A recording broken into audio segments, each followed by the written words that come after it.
If you're of a certain age, then that clip has just flooded you with nostalgia. You may have thought of a specific film or TV show. Maybe it was just a nebulous memory of how you used to consume media, like sitting in your front room on a Sunday with your family, or maybe a Friday night ritual of getting back from blockbusters.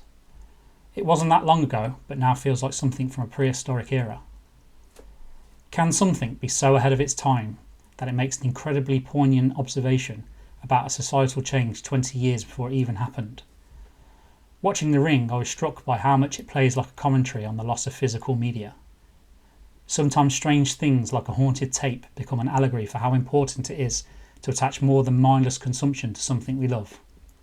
So how did this prophetic warning come about? The Ring follows the story of a journalist chasing the reports of a strange tape which multiple teenagers are said to have watched before mysteriously dying 7 days later. Investigating the cabin they stayed at, the journalist discovers and watches said tape. Now with only 7 days left to live, they search for clues left on the video to try and remove the curse. Delving into the paranormal, can they save the girl on the tape and save themselves? If that was all a bit vague sounding, it's because the Ring series has had many iterations.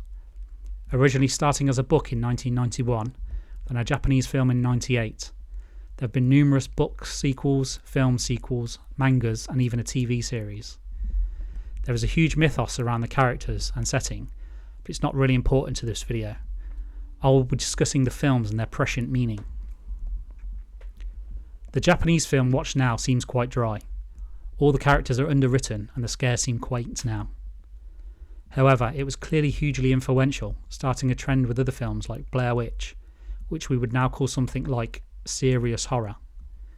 It pushed away from the ridiculousness of the 80s and moved the horror genre into being a lot more grounded and real. Although still supernatural, The Ring feels like it's in the real world. There aren't set pieces, there are no tropes being flaunted. With a few minor adjustments, this could be a crime drama. But it's that realism and mundanity that make the film so haunting. The curse of watching the video has seemingly seeped into every aspect of the main characters' lives, making everything around them close in, leaving them short-sighted to only what's in front of them, going from smaller and smaller framing until the main characters are in a well searching for answers. Maybe I'm putting too much on the filmmaking and it's just Japanese houses and architecture are small, but if it was a choice, it was inspired. I won't say it goes as far as today's elevated horror like Hereditary with the social commentary, but you can see how something like that is built off the foundations laid by The Ring. If you haven't seen it, I would recommend giving it a watch. While it's not the most resounding endorsement, it's good to see the progenitor of ideas now so prevalent in other films. This brings us on to the American remake, also called The Ring to make this as confusing as possible. I think this is ultimately the better film due to one main reason: enjoyment. Sometimes with films, things can get bogged down with ambition towards lofty goals, and the main reason for making a film is lost in the first place.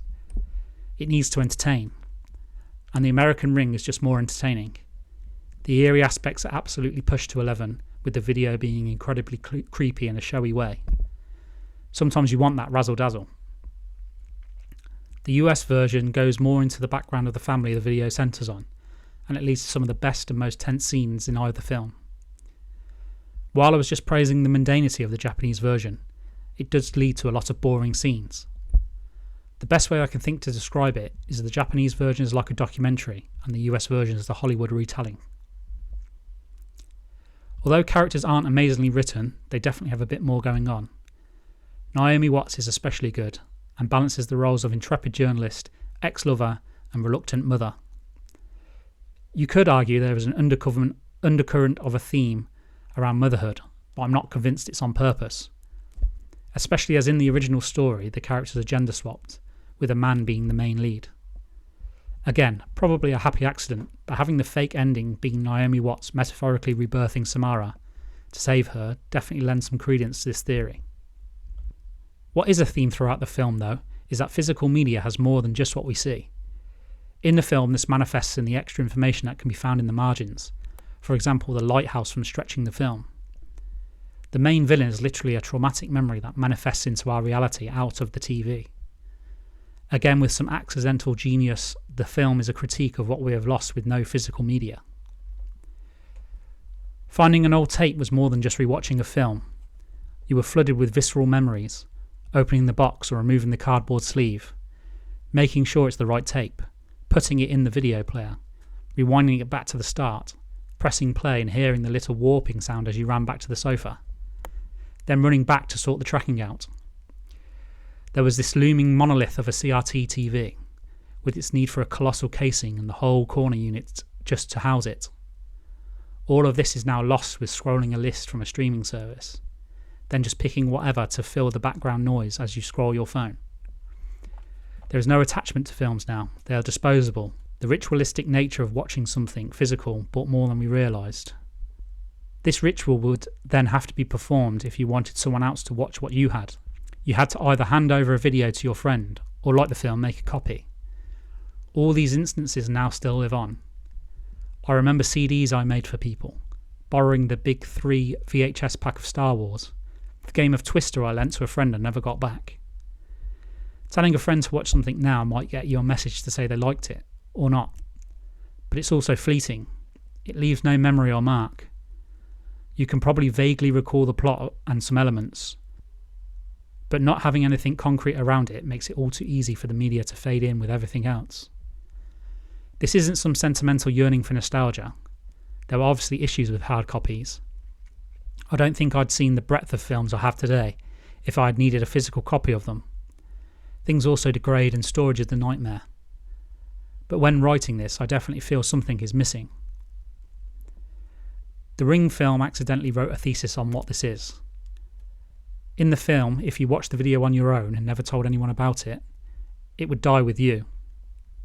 There's an illusion in the film that maybe the tape itself is paranormal and would manifest in the cabin again, but that doesn't help my point. So don't bother pointing that out. In the telling of others or watching it with friends, the tape has a rippling effect into more and more people. Then ultimately the only way to save yourself is to bring more people into the circle, make the ripples bigger. Incidentally, the sequel book is called Spiral, so maybe the author was more prophetic than I thought. Media now has a wider audience than it ever did, but very few things have a lasting cultural impact. This might seem like a weird analogy, but you probably couldn't make a film like Scary Movie today. There just aren't the social touchstones we had when putting a film on meant everyone else in the house had to watch it. It dominated the room and everything was organised around the screen. Unfortunately, you can't put the genie back in the bottle or the child back in the well, but we can choose to make watching a film take deeper root into our memory. Don't just throw on some Netflix-made garbage, actively find something to engage with, put the phone away, and maybe just close a cupboard beforehand to simulate that 90s feeling.